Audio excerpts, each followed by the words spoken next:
Hello everyone, this is me Arshna. I hope you all doing very well. So welcome to my channel UGC Net by Arshna ma'am, जहाँ पे हम basically net JRF assistant professor जितने भी higher educations में आपके examinations होते हैं उन सभी का इस प्लेटफॉर्म पे प्रिपरेशन करते हैं। पेपर फर्स्ट की जो मेरी क्लास होती है वो आप सभी को इवनिंग में, पेपर सेकेंड में स्पेशली होम साइंस की जो क्लासेज होती हैं वो मॉर्निंग में मिलती हैं। तो इस प्लेटफॉर्म के द्वारा आपको पेपर सेकेंड में केवल होम साइंस की क्लासेस कवर कराई जाती है एंड पेपर फर्स्ट में आपके टोटल 10 यूनिट्स हैं, उन यूनिट्स को मैं आपको कवर कराती हूँ। समटाइम्स ऐसा होता है कि आपके क्लासेस प्रॉपर नहीं जाते हैं, क्योंकि मेरे पास यूनिवर्सिटी के भी कुछ वर्क होते हैं तो मैं उसको जो है चीज़ें आपके प्रॉपर वे में नहीं जा पाती हैं, बट मैं ट्राई करती हूँ कि जब भी मुझे समय मिलता है आपको रिकॉर्डेड फॉर्म में, एज वी ऑल नो कि जो मेरे वीडियोस होते हैं आपको रिकॉर्डेड फॉर्म में मिलते हैं, क्योंकि मैं अभी लाइव क्लासेस आप सभी के लिए ऑर्गेनाइज नहीं कर रही हूँ।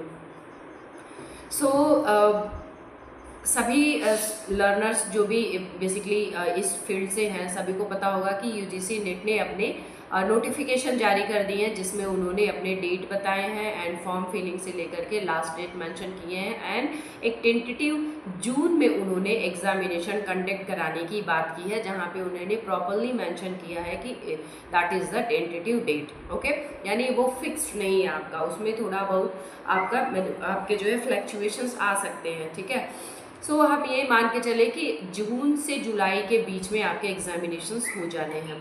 अप्रैल चल रहा है, अब उसके से आपके पास 2 महीने का समय है और यदि पेपर एक्सटेंड होता है तो आप मान के चले कि 2 मंथ आप उसमें प्लस कर ले, जो भी आपका 2 दिन 4 दिन 6 दिन 10 दिन आपका जो है प्लस जाता है। आप अपनी प्रिपरेशन जो है जिस भी प्लेटफॉर्म से कर रहे हैं, आप ऑफलाइन मतलब प्रिपरेशन कर रहे हैं, सेल्फ लर्निंग कर रहे हैं यानी बुक से लेकर के कर रहे हैं तो वो भी आपके लिए मच बेटर है। आप ऑनलाइन प्लेटफॉर्म ज्वाइन किए हैं, किसी भी चैनल पे आपने ज्वाइन किया है तो वहाँ से जो भी आपने पढ़ाई कर रहे हैं उसको भी आप कंटिन्यू रखिए। बट मेरा एक ही सजेशन है बिफोर स्टार्टिंग द सेशंस, आप जिस भी कंटेंट को प्रिपेयर कर रहे हैं, आप ऑफलाइन लर्निंग कर रहे हैं, ऑनलाइन लर्निंग कर रहे हैं, आपने बहुत सारे प्लेटफॉर्म आपने ज्वाइन कर रखे हैं, आप केवल और केवल कंसेप्ट को ध्यान में रखिएगा, यानी जो आपके क्वेश्चन के जितने कंसेप्ट हैं उनको आप क्लियर करते हुए चलिएगा, चाहे आप दोनों ही जो आपने टीचिंग मेथड को चूज़ किया हुआ है। क्योंकि यदि आपके पास कंसेप्चुअल अंडरस्टैंडिंग होती है, स्पेशली आपके सब्जेक्ट से, जो आपका स्पेशल सब्जेक्ट्स है या फिर आपके फर्स्ट पेपर से, क्वेश्चन एनटीए किसी भी फॉर्म में पूछेगा तो आप बहुत ही ईजिली कर ले जाएंगे। मैं सभी से ये बोलूँगी, आई रिपीट अगेन, कि आप जिस भी प्लेटफॉर्म से प्रिपरेशन कर रहे हो, आप ऑफलाइन ऑनलाइन में भी बहुत से प्लेटफॉर्म है जहाँ से भी आप प्रिपरेशन कर रहे हो, आप अपने कॉन्सेप्ट की क्लैरिटी रखिएगा। आप जिस भी टॉपिक को पढ़ रहे हैं उसके बारे में आपको केवल और केवल वर्ड्स नहीं पता होना चाहिए, उस वर्ड से रिलेटेड आपको 10 से 12 क्वेश्चंस खुद से क्रिएट करने और आंसर खुद से खोजने के लिए आपको तत्पर रहना होगा, तभी जो है आप एक अच्छी प्रिपरेशन कर पाएंगे। क्योंकि हो सकता है क्योंकि ऑब्जेक्टिव टाइप्स क्वेश्चंस एनटीए के द्वारा दिए जाएंगे। साथ में मैं ये भी बता दूं कि एनटीए के द्वारा किसी भी प्रकार में से सिलेबस में चेंजेस नहीं हुए हैं, कोई नेगेटिव मार्किंग ऐड नहीं की गई है। आपके जो एमसीक्यूज बेस्ड क्वेश्चंस होते थे, जिस फॉर्म में क्वेश्चंस इससे पहले एनटीए प्रीवियसली आपसे पूछा करता था, सेम एज इट इज़ है, किसी भी चीज़ में कोई मैनिपुलेशन नहीं हुआ है, किसी भी प्रकार का बदलाव नहीं हुआ है। आप जिस भी, क्योंकि आप एनटीए के द्वारा क्लोज इंडेड क्वेश्चंस बनाए जाते हैं, आपके ऑप्शंस गिवन होते हैं, आप वहाँ से ऑप्शन करके सेलेक्ट करके एंड देन आप आंसर जो है आइडेंटिफाई करके मार्क कर देते हैं। ये तो हो गया आपके नेट तक की जर्नी, जेआरएफ तक की journey. But think about it, यदि आप असिस्टेंट प्रोफेसर के लिए कहीं आप अप्लाई कर रहे हैं, सभी लर्नर्स को पता होगा कि यूपी गवर्नमेंट ने अभी मैंडेटरी कर दिया है सब्जेक्टिव बेस्ड क्वेश्चंस आंसर लिखने के लिए, यानी आपके जो आंसर्स होंगे वो सब्जेक्टिव होंगे और जो क्वेश्चंस पूछे जाएंगे वो ओपन एंडेड क्वेश्चंस पूछे जाएंगे। अभी हमारे पास ऑप्शन भी नहीं होगा, उनकी तरफ से क्वेश्चंस आएंगे एंड देन आपको उतना नॉलेज होना चाहिए सो दैट आप कंसाइज मैनर में अच्छे कंटेंट को प्रेजेंट कर पाएँ। इसीलिए सबसे ज़्यादा इम्पॉर्टेंट होता है कि आपके पास अपने सब्जेक्ट से रिलेटेड, आप जो भी आपका स्पेसिफिक सब्जेक्ट है एज वेल एज जो फर्स्ट पेपर है, आपके पास डीप नॉलेज होना चाहिए। Okay, so as we all know कि जो हमारी क्लासेस, बेसिकली मेरी क्लासेस जो होती है, मैं एक बार पेन सेलेक्ट कर लेती हूँ।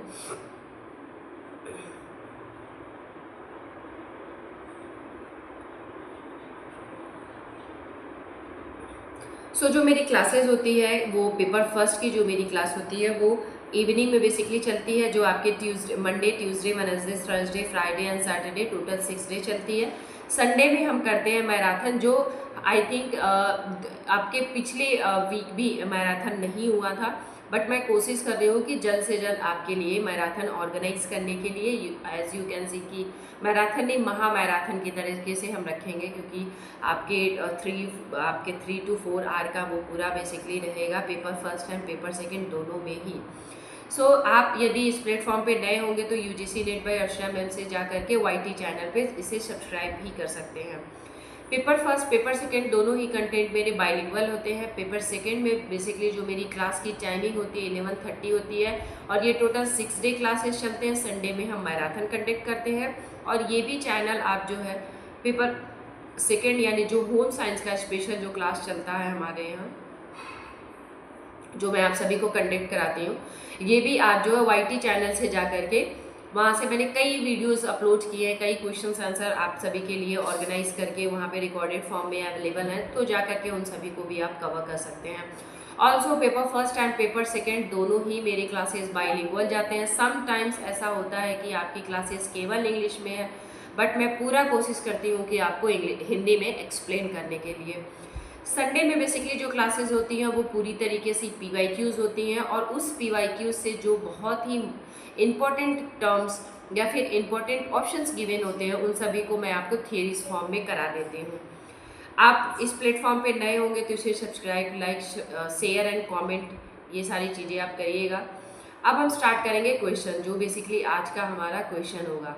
सो इससे पहले जो मेरी क्लासेस मैंने आपको ली थी, तो उसमें मैंने आपको 79 क्वेश्चंस आपको कवर कराए थे पेपर सेकंड में। तो आज की जो बेसिकली क्लासेस हम लोग की चलेगी वो पेपर सेकंड में हम क्वेश्चन आंसर ही सॉल्व करेंगे, क्योंकि अभी आपके एग्जाम आ गए हैं, तो मोस्ट ऑफ द फोकस आपका यही होना चाहिए कि ज़्यादा से ज़्यादा क्वेश्चंस को सॉल्व करें। जब आप क्वेश्चन को सॉल्व करते हैं, तो जब आप क्वेश्चन सॉल्व करते हैं उस समय कुछ ऐसे ऑप्शंस आपको दिख जाते हैं जो लगता है कि नहीं, इसके बारे में आपको और ज़्यादा जो है नॉलेज अर्न करनी चाहिए, तब आप उससे रिलेटेड जो है आप सर्चिंग स्टार्ट करते हैं, एंड देन अपना एक नोट क्रिएट करते हैं, जो आपका ओन नोट होता है, जिसमें आप अपने अनुसार टर्म्स को डिवाइड करते हैं, लिखते हैं, जो आपके एग्ज़ाम बिफोर, आपके एग्ज़ाम देने से पहले जो है बहुत हेल्प करता है। सो इसमें भी कुछ ऐसे टर्म्स हैं जो मैं कोशिश करूँगी आप सभी को इस टर्म्स से अवेयर कराने के लिए। So let's start with the very first question, that is the counselling. तो बेसिकली यहाँ पे काउंसलिंग की बात चल रही है कि काउंसलिंग जब भी होती है, इससे प्रीवियस क्वेश्चंस भी हमने किया था, तो इसमें काउंसलिंग की सामान्य गलतियाँ बेसिकली क्या होती है कि यानी what are the common mistakes of a counsellor, जो काउंसलर होते हैं उनके क्या कॉमन मिस्टेक्स होते हैं, इनके बारे में हमने ऑलरेडी डिस्कस किया हुआ है। सो हम 80 नंबर क्वेश्चन से सॉल्व करेंगे आज। काउंसलिंग सत्रों के दौरान बदलने के लिए अनिच्छुक, अप्रस्तुत तथा पहले से ही विरोध करने वाला व्यक्ति क्या कहलाता है। यानी काउंसलिंग का जो बेसिकली एक सेशंस है, उसके दौरान अनिच्छुक यानी जिसकी इच्छा नहीं है, अप्रस्तुत तथा पहले से ही वो विरोध कर रहा है उस चीज़ को लेकर के, उस व्यक्ति को बेसिकली क्या कहेंगे, एक प्रतिरोधी क्लाइंट, या फिर एक जो है डाउन क्लाइंट, या फिर आपका ट्रिम्ड क्लाइंट, या फिर आपके बेसरोजगार ग्राहक, यानी आपके अनइंटरेस्टेड क्लाइंट, यानी जो इंटरेस्टेड नहीं है, ऐसे क्लाइंट की बात हो रही है। सो इसमें जो आपका ऑप्शन करेक्ट हो जाएगा, it will be the first number option जो है करेक्ट ऑप्शन हो जाएगा, क्योंकि अरेसिस्टेंट क्लाइंट हो जाएगा। आप एक तरीके का ये यानी एक प्रतिरोधी ग्राहक हो जाएगा, क्योंकि वो विरोध कर रहा है, अनिच्छुक है, अप्रस्तुत है, यानी इस चीज़ को लेकर के वो पॉजिटिव उसके एक्सप्रेशंस नहीं है, यानी जो पॉजिटिव उसकी तरफ से कोई मैसेज नहीं देखने के लिए मिल रहा है। नेक्स्ट वन इज, एक प्रभावी परामर्शदाता की योग्यता है। यानी qualities of an effective counsellor are, यानी जो एक इफेक्टिव काउंसलर होता है उसके अंदर क्या क्वालिटीज होनी चाहिए।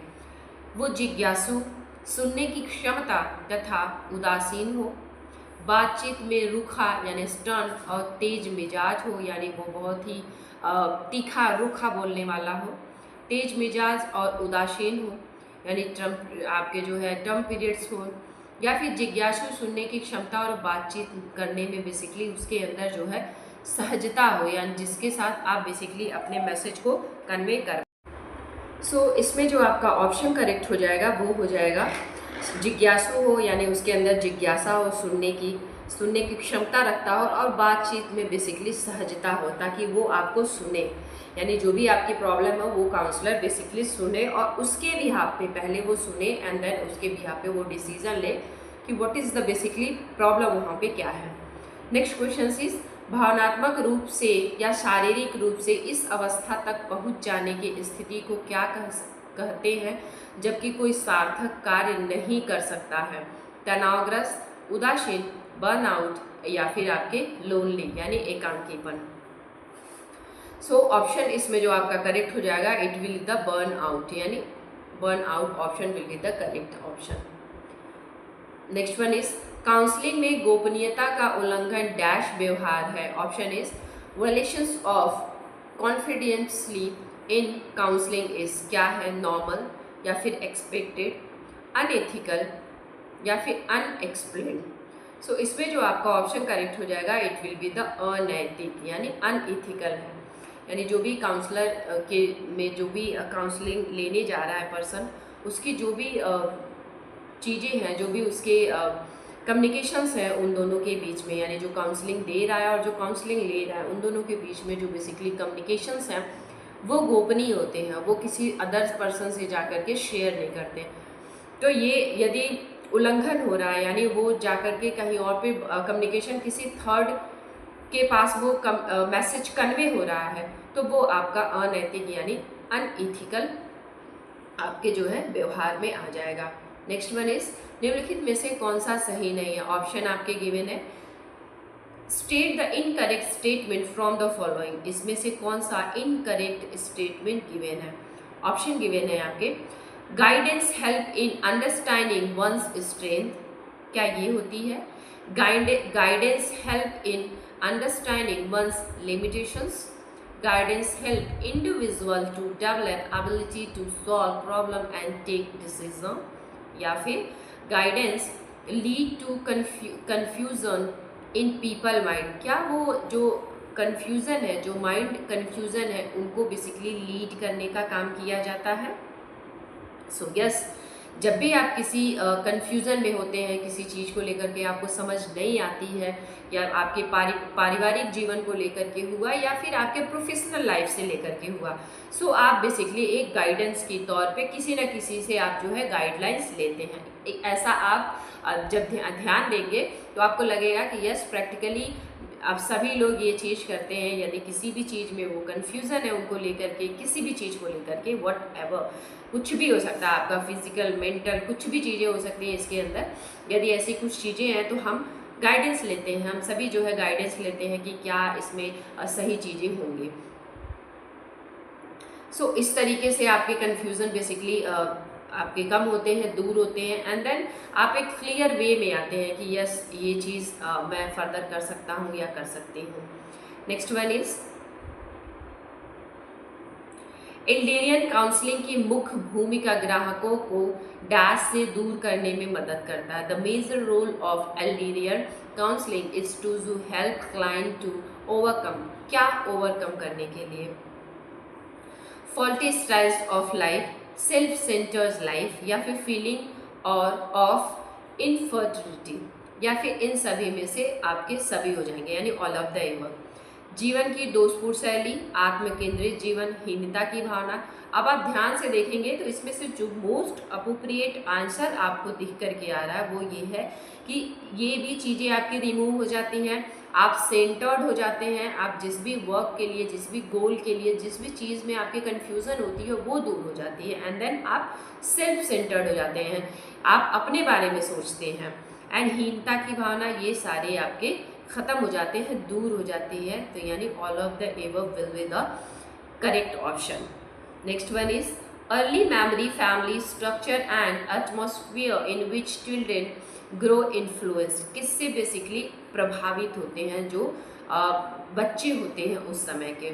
ऑप्शन गिवन है आपके dream and self perceptions, dream and perceptions of others, यानी दूसरे को देख करके वो अपना एक अवधारणा, एक परसेप्शंस क्रिएट करते हैं, या फिर वो सपना ही देखते रहते हैं यानी ड्रीम्स, या फिर self perceptions and perceptions of other, यानी आत्मधारणा बनाते हैं और दूसरों के प्रति धारण करते हैं, यानी जो दूसरे की धारणा है उसको बेसिकली धारण करते हैं। बात हो रही है आपकी जो शुरुआती यादें, पारिवारिक संरचना और वातावरण जिसमें बच्चे बढ़ते हैं, यानी जो प्री स्टेज होता है फैमिली डेवलपमेंट का, उसकी बात हो रही है। ऑप्शन इसमें करेक्ट हो जाएंगे आपके self perceptions and perceptions of the other. So 4 number option will be the correct option. Next one is निम्नलिखित में से व्यक्ति केंद्रित मनोचिकित्सा किसने विकसित की है? Who developed person centred psychotherapy from the following peoples. बात हो रही है आपकी पर्सन सेंटर्ड थेरेपी की। सो अल्बर्ट एलियंस ने, या फिर आपके रोलो मे ने, कार्ल रोजर्स ने, या फिर बंडूरा ने।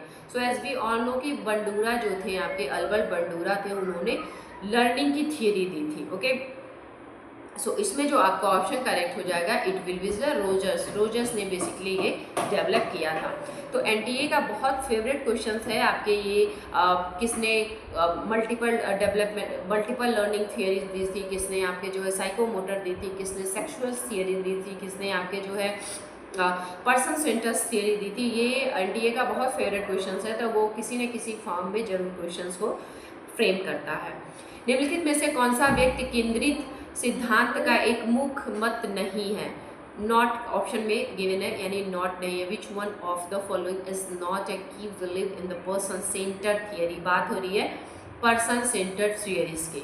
ऑप्शन गिवन है लोग भरोसेमंद है, यानी people are trustworthy, people are not open to life experience, यानी जो लोगों के जीवन के अनुभव है उसके लिए बेसिकली तैयार नहीं होता है। यस, इट इज राइट और not. And people initially move toward self experience, आपके जो उसके सेल्फ एक्सप्लोरेशन है, यानी जो सेल्फ खोज करता है, या फिर people develop a gather expectations of self, यानी लोग स्वयं की अधिक स्वीकृति विकसित करते हैं।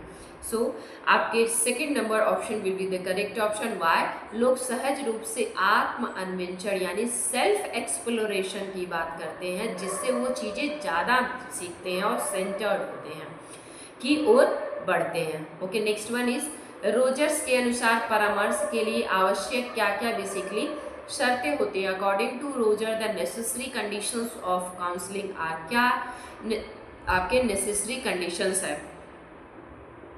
परानुभूति और सकारात्मक प्रतिफल, यानी empathy and positive rewards, positive rewards and आपके ये अनुरूपता, या फिर परानुभूत सकारात्मक यानी पॉजिटिविटी, और आपके आ जाते हैं रिवॉर्ड और आपके अभिनंदन, या फिर आपका फोर्थ ऑप्शन जो गिवन है अनुरूपता और परानुभूत। सो इसमें आपका जो है परानुभूत, सकारात्मक प्रतिफल और अभिनंदन, ये सारी चीज़ें आपके आ जाएंगे, यानी आप जो है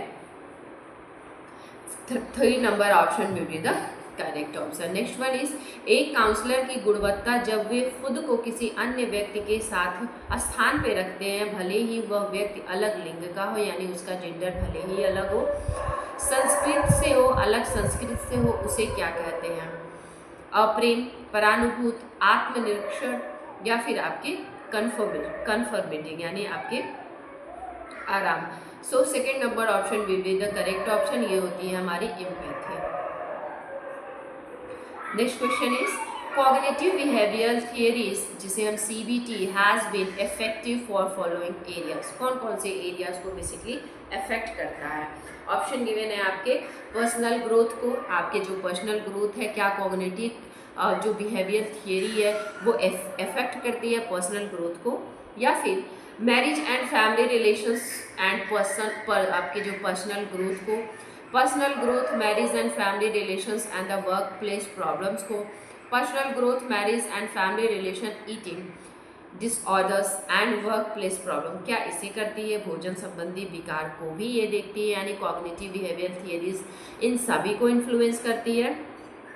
सो यस, व्यक्तिगत विकास, विवाह और पारिवारिक संबंध, भोजन विकार यानी जो ईटिंग डिसऑर्डर है, उन सभी को बेसिकली CBT के द्वारा देखा जाता है। परामर्श में 5 चरण हैं, कौन कौन से? The 5 step in counselling are, क्या क्या बेसिकली 5 स्टेप है, उन्हें हमें क्रोनोलॉजिकल ऑर्डर में जो है बेसिकली अरेंज करना है। Assess, advise, agree, assist and arrange. Agree, assist, assess, advise and arrange. Advise, arrange, agree, assist and assess. Arrange, assist, agree, advise and assess. So क्या इन 5 जो एडवाइस काउंसलिंग का step है, जो 5 टोटल आपके counselling के स्टेप्स हैं, उसमें आपके जो है क्रोनोलॉजिकल ऑर्डर में जब आप इसे अरेंज करेंगे तो क्या आपका first, second, third and fourth and fifth पे आएगा। सो जब भी हम बात करते हैं तो पहले हम देखते हैं कि आकलन करते हैं, यानी उसका हम एसेस करते हैं। एसेस हो जाने के बाद हम बेसिकली एडवाइस देते हैं।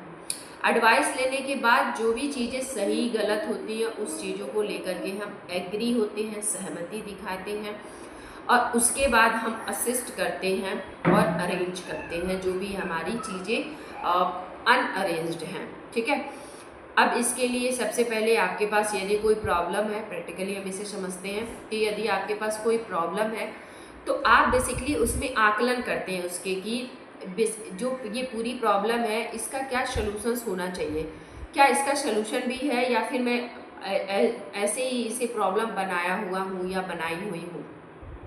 तो पहले हम उसका एक असेसमेंट करते हैं, यानी उसका आकलन करते हैं। जब ये आकलन हो जाता है कि yes that is the problem, तब हम उसे बेसिकली आप काउंसलर के पास जाते हैं, या फिर काउंसलिंग के दौरान यदि आप उसे प्रॉब्लम बता रहे हैं तो वो एसेस करता है कि क्या ये बेसिकली प्रॉब्लम है या फिर आपके पास किसी प्रकार का डिसऑर्डर है जिसको आप प्रॉब्लम में कन्वर्ट किए हुए हैं।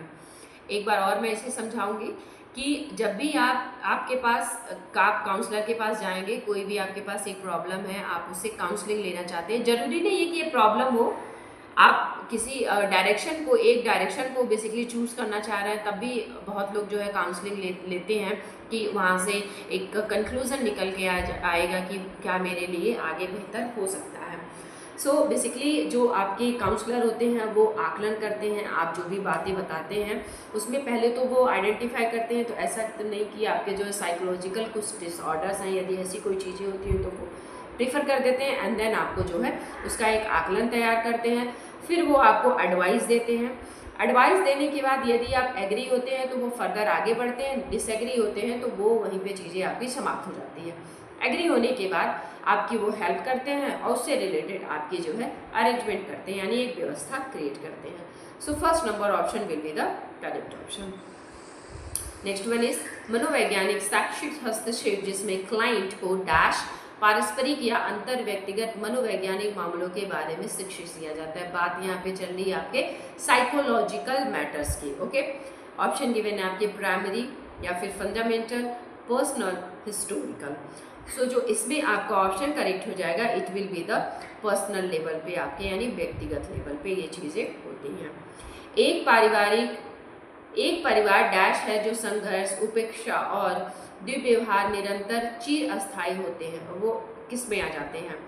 एक्सटेंडेड में, डिफंक्शनल में, या फिर हिट्रोजेनस में, या फिर कंफ्यूजन में, यानी वो कंफ्यूज्ड हैं या भ्रमित हैं। सो ये बेसिकली डिसफंक्शनल में आ जाते हैं, यानी आपके second number option will be the correct option. Next one is परिवार चिकित्सा मनोचिकित्सा का एक रूप है, यानी जो परिवार चिकित्सा है वो मनोचिकित्सा का ही एक बेसिकली रूप है, जिसमें क्या शामिल है? All the member of the nuclear and extended family, क्या ये दोनों फैमिली शामिल है? Just one member who has some problem, क्या एक ही व्यक्ति जिसके पास कुछ समस्याएं हैं? ओनली एडोलेसेंस, क्या एडोलेसेंस आते हैं उस फैमिली के? या फिर ओनली द पर्सन, केवल जो आपके हैं माता पिता, पेरेंट्स, केवल पेरेंट्स उसमें आ जाते हैं। सो इसमें आपका first number option will be the correct option. इसमें आपके न्यूक्लियर फैमिली और जो आपकी एक्सटेंडेड फैमिली है, ये दोनों ही फैमिली उसमें आ जाती है। Next question is the dash is the map of a family process. क्या है? फैमिली फ्रेमिंग, या फिर फैमिली स्ट्रक्चर, फैमिली रोड्स, या फिर आपके जीनोग्राम्स। ओके, सो ऑप्शन आपका जो करेक्ट हो जाएगा, बेसिकली पूछ रहा है ये कि जो परिवार की प्रक्रिया का एक बेसिकली प्रोसेस होता है, यानी जो खाका होता है, वो क्या कहलाता है? सो ये हमारा कहलाता है जीनोग्राम्स। क्या कहलाता है? Genogram. So 4 number option will be the correct option. Okay, next one is counsellor द्वारा ग्राहक को दिखाई गई गर्मजोशी यानी वार्मथ की बात हो रही है। किस प्रकार का व्यवहार होता है? यानी काउंसलर इस तरीके का बिहेवियर यदि कर रहा है तो क्या होगा? Communication, non verbal communication. क्या नॉन वर्बल कम्युनिकेशन में बिल्कुल साइलेंट होता है? तो या फिर विजडम या फिर रिस्पेक्ट। तो क्या यदि गर्मजोशी ऐसे कोई वर्ड्स आ रहे हैं तो क्या वो रिस्पेक्ट दे रहा है, या फिर आपके विजडम हो जाएंगे, या फिर गैर मौखिक व्यवहार, या फिर कम्युनिकेशन। कम्युनिकेशन करेगा तो वो नॉर्मल कम्युनिकेशन करेगा। ये आपका second number option will be the correct option, गैर मौखिक व्यवहार। क्योंकि वो गैर मौखिक यानी मौखिक रूप से ना करके अब वो जो है बाकी दूसरी सेकेंडरी जो चीज़ें हैं उस पर उतर आया है। नेक्स्ट वन इज परामर्श और परिवार चिकित्सा के मूलभूत मूल्यों में निम्नलिखित में से प्रतिबद्धता शामिल है। क्या शामिल है? The fundamental values of counselling and family therapy include a commitment to, किस पे? रिस्पेक्टिंग ह्यूमन राइट्स एंड उनकी जो डिग्निटी है, या फिर ensuring the integrity of the therapist client relationships, यानी उन दोनों के बीच में जो संबंध है। Enhancing the quality of relationship between people, क्या जो लोग हैं उनके बीच आप अपने क्वालिटी को इन्हांस कर रहे हैं, या फिर all of the above. Yes, इसमें सारी चीज़ें आपकी आ जाती हैं। All of the above option answer will be the correct option. Next one is एक प्रक्रिया जो छात्र को शिक्षा के लिए सबसे अनुकूल सेटिंग वातावरण में खुद को रखने में मदद करती है। अनुकूल सेटिंग है, वातावरण है, एनवायरनमेंट अच्छा है, क्या होती है?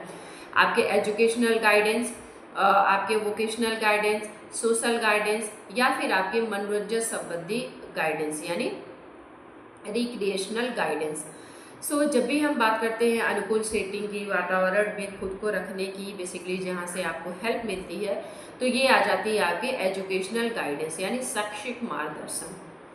नेक्स्ट वन इज एक भावनात्मक घटना जो व्यक्ति को प्रभावित करते हुए अस्थायी, अस्थिर, खतरनाक स्थिति की ओर ले जाती है, इस स्थिति को क्या कहते हैं? ऑप्शन आपके हैं एन इमोशनल इवेंट्स, एक इमोशनल इवेंट्स है जिसमें लीड टू टेम्परेरी, परमानेंट नहीं है, temporary, unstable, dangerous situations affecting an individual, जो आपके पर्सनली आपको इफेक्ट कर रही है व्यक्तिगत रूप से, क्या हो सकती है? क्राइसिस, या फिर फीस निकालना, या फिर फनी हो सकती है, या फिर ऑल ऑफ द एबव। तो फनी तो होगी नहीं क्योंकि अस्थायी है, अस्थिर है, और आपके जो है एक डेंजरस सिचुएशंस को बेसिकली क्रिएट कर रही है। तो इसमें आपका आ जाएगा क्राइसिस, यानी किसी भी प्रकार का आपके साथ जो है क्राइसिस होना, या इसमें संकट की बात हो रही है। सो first number option will be the correct option. Next one is how do birth control pills work. Now हम बात करेंगे कि जो बर्थ कंट्रोल पिल्स होती हैं, जो बेसिकली फीमेल्स के द्वारा ली जाती हैं ताकि वो बेबीज कंसीव ना करें, वो कैसे वर्क करती हैं। ऑप्शन गिवन है महिला हार्मोन्स आपके प्रोजेस्टेरॉन और टेस्ट्रोजन को रोकती है।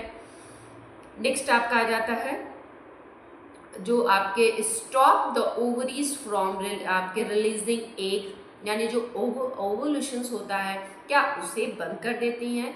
नहीं, मैंने ओवुलेशन से लेकर के बहुत ही डिटेल में आपको सेशन लिया था जहाँ पे मैंने बताया था कि ओवुलेशंस जो होते हैं फीमेल्स में वो किन किन स्टेप से होते होकर के लास्ट में आपके ओवुलेशंस होते हैं। And as we all know कि जो फीमेल हार्मोन्स होते हैं उसमें आपके प्रोजेस्टेरॉन और आपके oestrogen hormones basically female hormones होते हैं। तो ये जो टेस्ट्रोजन हार्मोन्स है ये आपका मेल हार्मोन्स होता है, तो ये ऑप्शन आपका इनकरेक्ट हो जाएगा। ओके, तो दो ऑप्शन हमने यहीं से इसे इनकरेक्ट कर दिया, क्योंकि ओवोल्यूशन जो आप ये पिल्स लेते हैं, प्रैक्टिकली आप सोच के देखें, जो भी ये पिल्स फीमेल्स के द्वारा लिया जाता है तो ऐसा नहीं है कि उनके मेंस्ट्रुएशन साइकिल्स बंद हो जाते हैं, नहीं, वो इसलिए लिया जाता है कि जो उनके कंसीव करने की क्षमता है, यानी जिससे वो कंसीव करेंगे वो उसे जो है बेसिकली डिस्ट्रॉय कर देता है। Okay, so progesterone and oestrogen females hormones है, टेस्ट्रोजन मेल हार्मोन्स है। तो मेल हार्मोन्स तो इसमें आएगा नहीं एंड दो ऑप्शन आपके इनकरेक्ट हो जाएंगे। नेक्स्ट, गर्भाशय के अस्तर को बदल देता है और अंडे के लिए गर्भाशय की दीवार से जुड़ना मुश्किल हो जाता है, क्या ये होता है? या फिर आपके ऑल ऑफ द एबव। सो इसमें जो आपका ऑप्शन करेक्ट हो जाएगा वो ये हो जाएगा कि गर्भाशय के स्तर को बेसिकली बदल देता है और दीवार को बेसिकली जुड़ने नहीं देता है। इस वजह से जो है, क्योंकि जब जो आपके उसमें बेसिकली जो सीमन होता है उसे उस पर बेसिकली ये अटैक करता है, उसे बेसिकली ये डिस्ट्रॉय कर देता है एंड देन फर्दर आगे बढ़ने नहीं देता है। सो 3 number option will be the correct option. Okay, निम्नलिखित स्थिति में जन्म नियंत्रण की गोलियों का नुकसान है।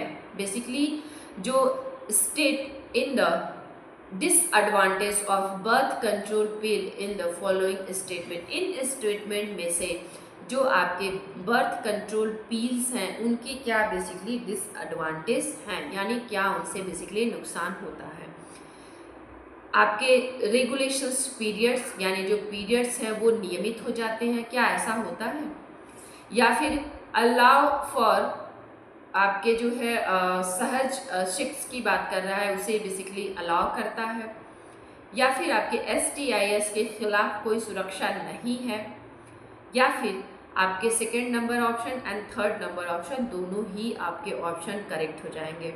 सो इसमें जो आपका ऑप्शन करेक्ट हो जाएगा वो हो जाएगा STI के खिलाफ कोई भी सुरक्षा इसमें नहीं देखी जाती है, ये दोनों आपका ऑप्शन नहीं होता, ऐसी कोई चीज़ें इसमें नहीं होती है।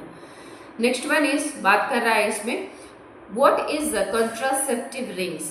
तो कॉन्ट्रासेप्टिव मेथड्स में आपके बहुत सारे मार्केट में प्रोडक्ट अवेलेबल हैं, जिसमें से ये बेसिकली रिंग्स की बात कर रहा है। एक रिंग्स जो होता है बेसिकली फीमेल्स के द्वारा यूज़ किए जाने वाला प्रोडक्ट होता है। ओके, जो कॉन्ट्रासेप्टिव रिंग्स होती हैं वो फीमेल्स के द्वारा बेसिकली यूज़ की जाती हैं। ऑप्शन गिवन है आपके लचीली रिंग्स, क्या वो लचीली होती हैं एंड बेसिकली इंसर्ट की जाती हैं वजाइनल में, एंड महिला हार्मोन एस्ट्रोजन और प्रोजेस्टेरोन को छोड़ती है। जो फीमेल हार्मोन्स है एस्ट्रोजन और प्रोजेस्टेरोन उसे बेसिकली जो है सिक्रीट करता है। या फिर ये बेसिकली फ्लेक्सिबल होती हैं, that is use for the weight loss, क्या वेट लॉस के लिए ये यूज़ किया जाता है। या फिर flexible rings that is use during the delivery of the baby, क्या जब बेबी की बेसिकली डिलीवरी होती है तब इसे इस कॉन्ट्रासेप्टिव रिंग्स को यूज़ किया जाता है। या फिर flexible ring that is use during the breast feeding, क्या ब्रेस्ट फीडिंग के दौरान, यानी जो आपके लैक्टेटिक वुमेन है उसके द्वारा ये यूज़ किया जाता है। सो मैंने प्रीवियसली ही आप सभी को बताया कि ये basically flexible ring that insert into the vaginal and release female hormones estrogen and progesterone। तो बेसिकली एक फीमेल के द्वारा ये रिंग्स यूज़ की जाती है जो एक एस्ट्रोजन एंड प्रोजेस्टेरोन नाम का हार्मोन्स बेसिकली ये सिक्रीट करता है, यानी ये निकालता है, ये करता है। सो first number option will be the correct option.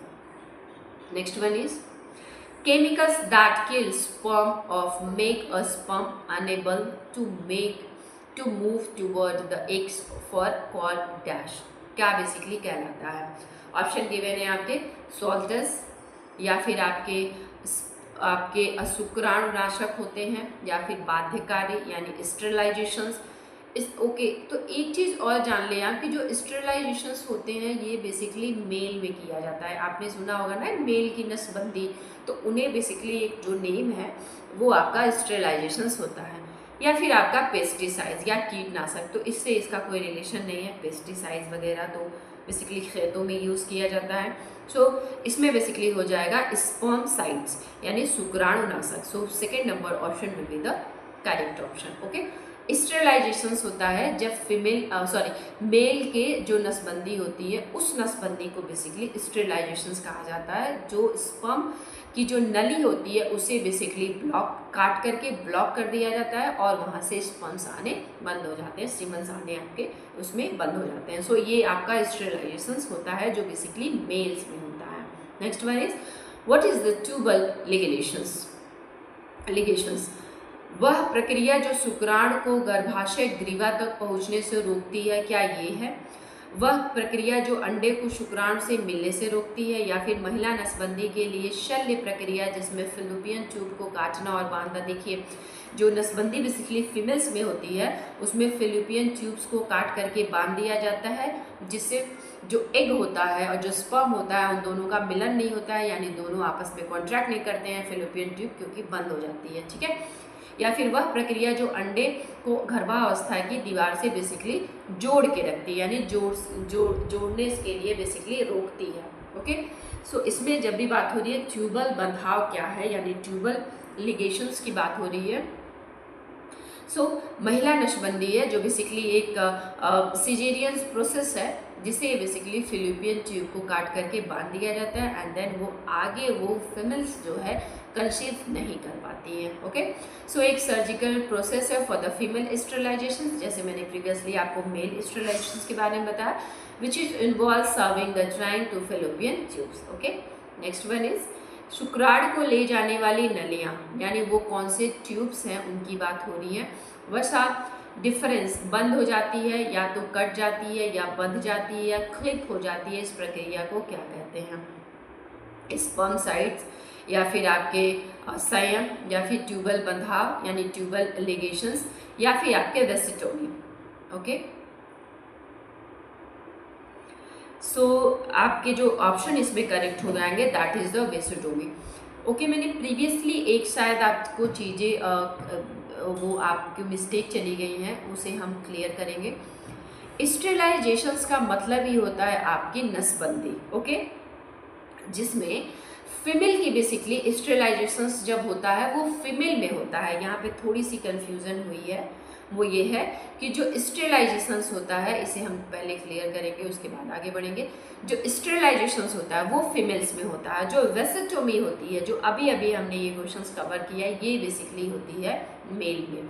तो यहाँ पे थोड़ी सी कंफ्यूजन थी, इसे आप करेक्ट कर लीजिएगा। आई रिपीट अगेन, स्टेरिलाइजेशंस जहाँ पे फीमेल की जो फिलिपियन ट्यूब है उसे बंद कर दिया जाता है या कट कर दिया जाता है या किसी माध्यम से उसे चिपका दिया जाता है, ये होता है स्टेरिलाइजेशन, सो दैट वो वुमेन जो है कंसीव ना कर पाए, बेबी कंसीव ना कर पाए। स्टेरिलाइजेशंस में बेसिकली जो शुक्राणु ले जाने वाली नलियाँ होती हैं, जो स्पर्म कैरी करने वाली जो विल्स होती हैं उन्हें बेसिकली बंद कर दिया जाता है, कट कर दिया जाता है या क्लिप लगा दी जाती है, तो वो आपका हो जाता है वेसिटोमी, जो होता है आपके पुरुषों में यानी मेल में। डैश एक मेडिकल स्थिति है जिसमें रक्त में पर्याप्त लाल कोशिकाएं नहीं होती हैं और गर्भावस्था के दौरान गंभीर हो सकती हैं। क्या है?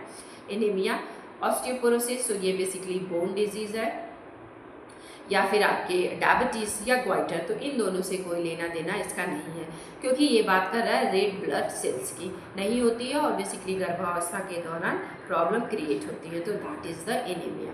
एज वी ऑल नो कि ऑस्टियोपोरोसिस, मधुमेह, ग्वाइटर बहुत ही डिटेल में मैंने सेशन लिया है, तो वहाँ से जाकर के इन्हें कवर कर सकते हैं।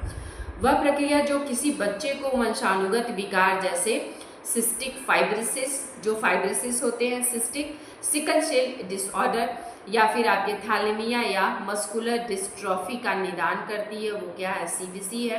क्या वो क्रोनिक विसल सैम्पलिंग्स है, या फिर अल्ट्रासाउंड है? अल्ट्रासाउंड नहीं होता, एक्सरे नहीं होता, या फिर आपके टोनोमेट्री है। सो जब भी हम इन जो वंशानुगत चीज़ों की बात करते हैं, क्योंकि आपके जो सिस्टिक फाइब्रोसिस है, सिकल सेल एनीमिया हो गया, या फिर सिकल सेल्स आपके ऑदर्स हो गए, या फिर थैलेमिया या मस्कुलर डिस्ट्रॉफी हो गई, ये सब आपके वंशानुगत जो है विकार होते हैं, वंशानुगत डिजीज होती हैं। सो इसमें आ जाएगा हमारा क्रोनिक विसल सैपलिंग्स, यानी क्रोनिक आपके जो है विलस और सैपलिंग्स आ जाएंगे। Next one is what is the expressions of MTP, क्या है बेसिकली इसका फुल फॉर्म। ऑप्शन गिवन है विभाजन की चिकित्सा समाप्ति, पराग या यांत्रिक हस्तांतरण, गर्भावस्था की चिकित्सा बेसिकली समाप्त हो रही है, या फिर maternity transmitted pathogens.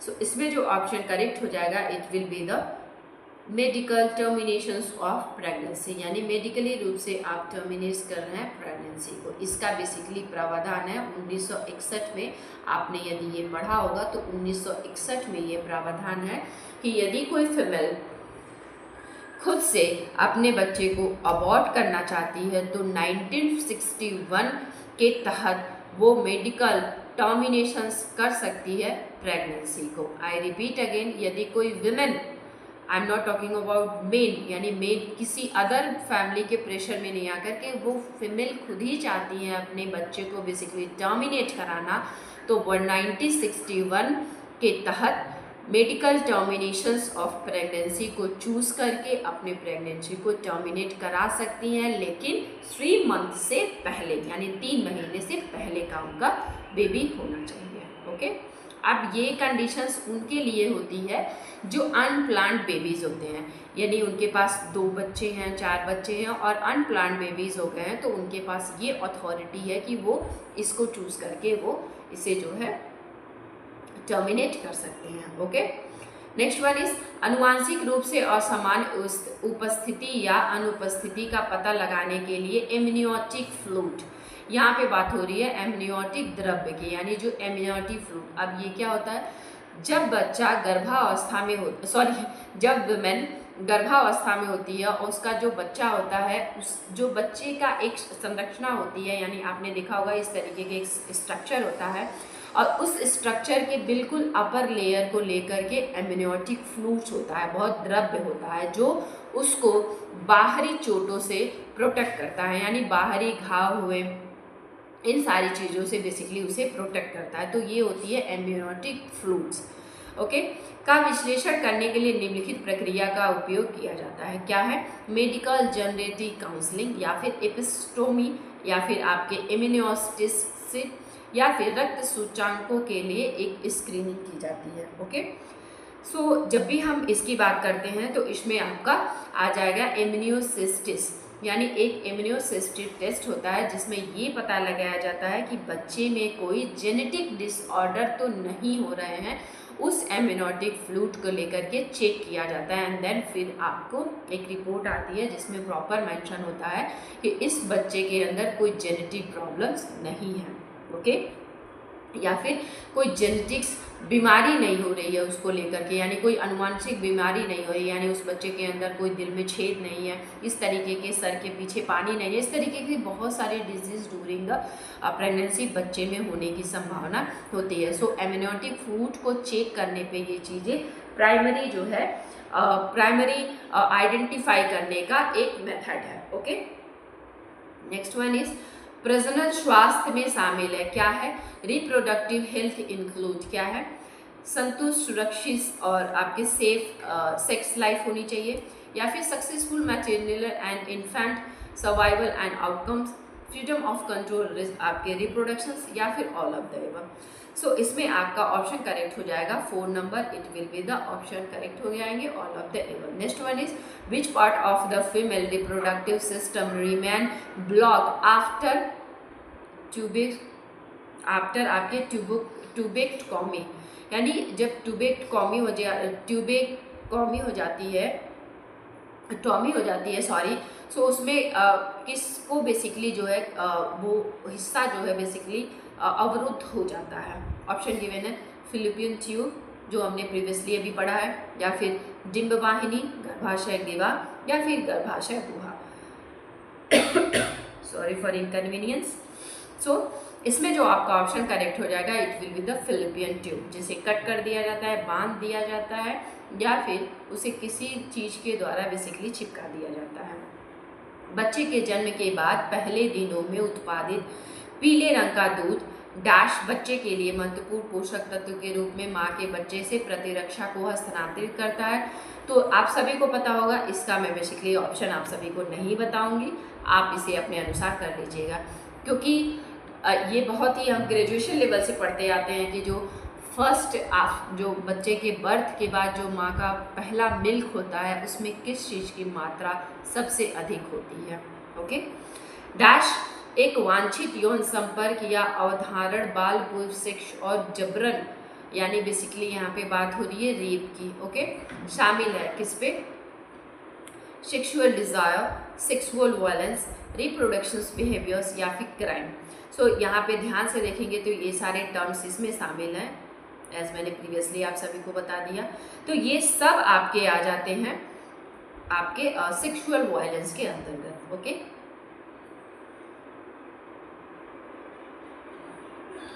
Next one is संभावित अनुवांशिक परिस्थितियां जो माता पिता और उनकी संतान को प्रभावित करते हैं, उनकी पहचान, परीक्षण और व्याख्या करने वाली सेवा को क्या कहते हैं। अल्ट्रासाउंड, समान परीक्षण, अनुवांशिक परामर्श या फिर आपके स्वपरीक्षण। सो जो ऑप्शन आपका करेक्ट हो जाएगा, इट विल बी द अनुवांशिक यानी genetic counselling. Next question is dash चिकित्सा एक गैर दवा उपचार है जिसमें मरीज शारीरिक प्रक्रियाओं को बेसिकली नियंत्रित करना सीखता है जो सामान्य रूप से अनिच्छित होती हैं, जैसे मांसपेशियों में तनाव, रक्तचाप या हृदय की गति में जो है फ्लक्चुएशंस आना। ऑप्शन गिवन है आपके ऑरिकुलरेशंस, एक्सप्यूंचर या फिर इंफ्रारेड ट्रीटमेंट या फिर आहार यानी डाइट थेरेपी या फिर बायोफीडबैक। सो इसका जो ऑप्शन करेक्ट हो जाएगा, it will be the biofeedback, यानी 4 number option will be the correct option. Next one is जनसंख्या में घटती प्रजनन दर और बढ़ती जीवन प्रत्याशा के कारण बढ़ती औसत आयु किस रूप में जाना जाता है। ऑप्शन की मैंने आपके बेसिकली बात हो रही है the increasing median age in a population due to the decline fertility rate. बात हो रही है आपकी जो डिक्लाइन फर्टिलिटी रेट है, द राइजिंग लाइफ आपके जो है एक्सपेंसेस नोन एज क्या है, पॉपुलेशन इंडेक्स है, पॉपुलेशन एजिंग है या पिरामिड है या फिर फर्टिलाइजेशन इंडेक्स है। सो इसमें आपका ऑप्शन करेक्ट हो जाएगा पॉपुलेशन एजिंग यानी जनसंख्या का वृद्ध होना। ओके, नेक्स्ट क्वेश्चन इज जन्म जटिल यानी द बर्थ कॉम्प्लिकेशन इन विच आपके अम्बिलिकल ब्लड फ्लो इन आपके शिशु को पर्याप्त मात्रा में ऑक्सीजन नहीं मिल पाती है, इसे निम्न प्रकार से जाना जाता है, यानी गर्भानाल रक्त प्रवाह बाधित हो जाता है, यानी जो आपके जो अम्बिलिकल कॉर्ड होता है वो बाधित हो जाता है और शिशु पर्याप्त मात्रा में ऑक्सीजन नहीं मिल पाता है, उसे हम क्या कहते हैं, हाइपोक्सिया या फिर ब्लास्टोमाइकोसिस या फिर कार्डियकोसिस या फिर हिस्टोप्लाज्मोसिस। सो ऑप्शन जो आपका करेक्ट हो जाएगा दैट इज द हाइपोक्सिया, यानी first number option will be the correct option. Okay, next one is माँ के पेट में बिना चीरे यानी सर्जिकल चीज़ें नहीं हो रही, यानी सिजरियंस की बात नहीं हो रही है, के माध्यम से गर्भाशय के एक शिशु को निकालने का जो शैल्य प्रोसेस है यानी जो सर्जिकल प्रोसेस है वो क्या कहलाता है। ओके, लिपोस्कोपी या फिर आपके सिजरियन सेक्शंस या फिर सिस्टोस्कोपी या फिर हिस्टोस्कोपी। सो जो आपका ऑप्शन करेक्ट हो जाएगा it will be the C sections. Okay, next question is ऐसे कौन से एजेंट हैं जो प्रसव पूर्व विकास के दौरान असामान्यताओं का कारण बनते हैं। आपके जो है रेटाटोजेन या फिर रोगजनक, बेलिसिस या फिर आपके वायरस। सो जो ऑप्शन करेक्ट हो जाएगा it will be the teratogen. Okay, घरेलू हिंसा में शामिल है, तो घरेलू हिंसा बेसिकली कब आया था, डोमेस्टिक वायलेंस एक्ट की बात कर रहे हैं जो बेसिकली 2005 में आया था, और ये बेसिकली जो वुमेन है उन पे शारीरिक रूप से, मानसिक रूप से या फाइनेंशियल रूप से यानी इमोशनली, फिजिकली या फिर फाइनेंशियली किसी भी प्रकार की हिंसा यदि एक रिलेशन में देखी जा रही है तो वो घरेलू हिंसा के अंतर्गत आती है। तो क्या उसमें केवल शारीरिक, मानसिक या फिर घर के अंदर हिंसा, तो ये सभी आ जाती हैं इसमें। आप घर के अंदर करें, बाहर करें, किसी भी प्रकार का वायलेशंस हो रहा है यदि फीमेल के साथ रिलेशनशिप में, तो वो आपका 2005 के अंतर्गत डोमेस्टिक वायलेंस एक्ट के अंतर्गत आता है। द डैश समाज की उस अवधारणा को संदर्भित करता है जो कि पुरुषों और महिलाओं को कैसे कार्य और व्यवहार करना है को बताता है। क्या है? Gender role, gender biasness, sexual orientations या फिर सेक्सुअल एट्रीब्यूट्स। सो इसमें जो आपका ऑप्शन करेक्ट हो जाएगा, it will be the gender role, क्योंकि हम सभी को पता है कि क्या फीमेल के वर्क हैं, क्या मेल के वर्क हैं। एज वी ऑल नो कि फीमेल के वर्क मेल भी कर सकते हैं, मेल के जो वर्क हैं फीमेल भी करती हैं, बट कुछ एक स्पेसिफिकाई एरिया है जो चीज़ें जो है जेंडर रोल को निभाती हैं। पुरुषों और महिला दोनों में यौन और प्रजनन अंगों को पहलुओं के साथ पैदा होने वाले शिशु के आधुनिक शब्द बेसिकली क्या यूज़ किए जाते हैं। ऑप्शन गिवन है इंटरसेक्स, या फिर आपके गे, या फिर आपके लेस्बायन, या फिर आपके नॉन ऑफ द एबव। सो मैंने गे पहले ही आप सभी को इससे पहले सेशन लिया था तो बताया था कि इसमें बेसिकली दो मेल होते हैं। इसमें बेसिकली मेल प्लस मेल आपस में रहते हैं रिलेशंस में। ओके, जब भी हम लेस्बायन की बात करते हैं तो इसमें बेसिकली फीमेल एंड फीमेल दोनों आपस में रहते हैं रिलेशंस में। यानी जब भी हम लेस्बायन की बात करते हैं तो दो फीमेल आपस में रहती हैं, और जब भी हम गे की बात करते हैं तो दो मेल आपस में रहते हैं। ऑप्शन आपके गिवन है इंटरसेक्स या फिर इनमें से कोई नहीं। सो जो आपके ऑप्शन करेक्ट हो जाएंगे, it will be the intersex. यहाँ पे बेसिकली एक फीमेल एक महिला की बात हो रही है जिसके द्वारा बेसिकली शिशु जन्म ले रहा है। ओके, नेक्स्ट क्वेश्चन इज, निम्नलिखित में से कौन सी योजना लड़कियों को शिक्षा और उनका कल्याण प्रदान करती है? वन स्टॉप सेंटर योजना, ज्वाला, स्वधार योजना, या फिर बेटी बचाओ बेटी पढ़ाओ। तो ये बेसिकली शिक्षा से आया था, ये एजुकेशन से आया था। ये बेसिकली एजुकेशन को बेसिकली फोकस करता है, बेटी बचाओ और बेटी पढ़ाओ। ठीक है, सो इसमें जो ऑप्शन करेक्ट हो जाएगा, it will be the 4 number option will be the correct option. महिला एवं बाल विकास मिनिस्ट्री कौन सी महिला योजना की तस्करी की रोकथाम, महिला के बचाव, पुनर्वास, पुनर्निवेश, बेसिकली यहाँ पे वुमेन को बचाना, उन्हें पुनर्वास देना, पुनर्निवेश और प्रत्यावर्तन के लिए सहायता प्रदान करती है? क्या वो उज्ज्वला योजना है, या फिर स्टेप योजना है, प्रियदर्शनी है, या फिर आपके ड्वाकरा है? सो इसमें जो आपका ऑप्शन करेक्ट हो जाएगा, it will be the Ujjwala scheme. Okay,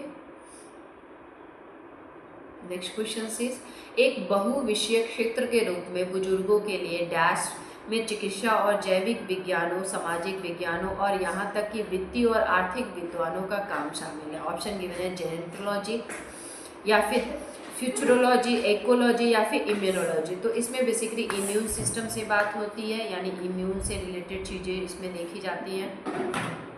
immune से जब भी हम वृद्धावस्था की कोई चीज़ें होती है, वृद्धावस्था की किसी भी चीज़ों को एक्सप्लेन होता है, तो वो बेसिकली जेनेटोलॉजी में होता है।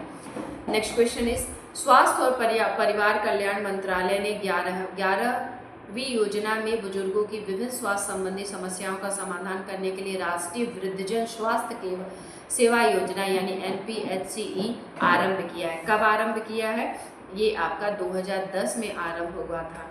ठीक है, द्वितीय वृद्धावस्था में ऐसी बीमारियां शामिल होती हैं जिनके परिणाम स्वरूप प्राइमरी वृद्धावस्था को प्रभावित करती है। क्या होता है? खराब स्वास्थ्य आदतें, अनुवांशिक वैधता, या फिर आपके जेनेटिक जो है वल्नरेबिलिटी आ जाती है, या फिर संक्रमण या कोई विषाक्त पदार्थ इनहेल कर लेने से, या फिर ऑल ऑफ द एबव। सो इसमें आपके सभी आ जाएंगे। ग्रेइंग जनसंख्या डैश संदर्भित करती है। So as we all know कि जब भी ग्रेइंग की बात होती है तो बुजुर्गों की आबादी के प्रतिशत को बेसिकली बढ़ाने की बात होती है। यानी जब भी ग्रेइंग की बात करें, जेनेटोलॉजी की बात करें, तो वृद्धावस्था की बेसिकली ये बातें चल रही हैं। एक व्यक्ति जो जैविक रूप से फीमेल है लेकिन पुरुष लिंग के साथ पहचान करता है और उसके शरीर में को बदलने के लिए सर्जरी की गई है, जिसे क्या माना जाता है? ये मैंने आपको प्रीवियसली एक सेशन लिया था तो वहाँ पे बहुत ही डिटेल में बताया था। सो इसमें जो आपके ऑप्शन करेक्ट हो जाएंगे वो हो जाएंगे ट्रांसजेंडर, जिसका मैंने आपको एक एग्जांपल भी दिया था कि वो अपने जेंडर से अलग अलग थे, उन्होंने जेंडर जो है चेंज कराया सर्जरी के थ्रू और अभी उनके पास एक बेबी है। लेस्बाइन मैंने आपको बता दिया है, होमोसेक्सुअल्स बता दिए यानी एक ही सेक्स के लोग होते हैं, और क्रॉस डिजर्स आपके आ जाते हैं इसके अंतर्गत। वे शारीरिक परिवर्तन जो प्रत्यक्ष रूप से प्रजनन में जुड़े हुए नहीं दिखाई देते हैं लेकिन यौन परिपक्वता का संकेत देते हैं। क्या है? सेकेंडरी सेक्सुअल कैरेक्टरिस्टिक्स, या प्राइमरी, या फिर मैच्योरिटी, या फिर फिजिकल डेवलपमेंट। सो यहाँ पे पहली बात हो रही है कि प्रत्यक्ष रूप से प्रजनन से जुड़े नहीं दिखाई देते, यानी डायरेक्टली नहीं दिखाई देते हैं, तो ये आपका हो जाता है शारीरिक विकास, यानी जो बच्चे अभी बढ़ रहे हैं बेसिकली। ठीक है। मस्तिष्क का वह भाग जो इमोशनल प्रतिक्रियाओं को नियंत्रित करता है, यानी कौन सा ऐसा भाग है जो इमोशनल रिस्पॉन्स को बेसिकली हैंडल करता है। सेरेब्रम है आपका, या फिर लिम्बिक सिस्टम है, या फिर आपके हाइपोथैलेमस है, या फिर आपके अमाइलो यानी प्रमस्तिष्क खंड है। सो इसमें जो आपको ऑप्शन करेक्ट हो जाएगा वो हो जाएगा हमारा लिम्बिक सिस्टम। ओके।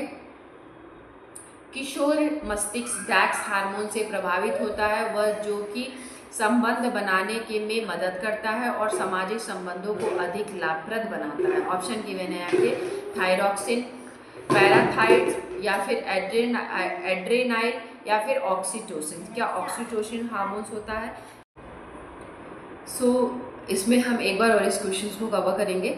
सो 133 का जो आपका होगा किशोर मस्तिष्क डैक्स हार्मोन से प्रभावित होता है, वह जो कि संबंध बनाने के समय बेसिकली ये बात कर रहा है कि जब सेक्सुअली जो है अटैचमेंट की बात हो रही है यहाँ पे, और सामाजिक संबंधों को अधिक लाभप्रद पहुँचाता है, यानी सोशल कॉन्ट्रैक्ट्स बिल्ड करना स्टार्ट करता है, तो वो कौन से ऐसे हार्मोन्स जो होते हैं जो सिक्रेट्स होते हैं। So oxytocin hormones will be the correct option. Next one is निम्नलिखित में से कौन सी प्रमुख विशेषता खाना बनाने की बीमारियों से पीड़ित व्यक्तियों में देखने के लिए मिलती है।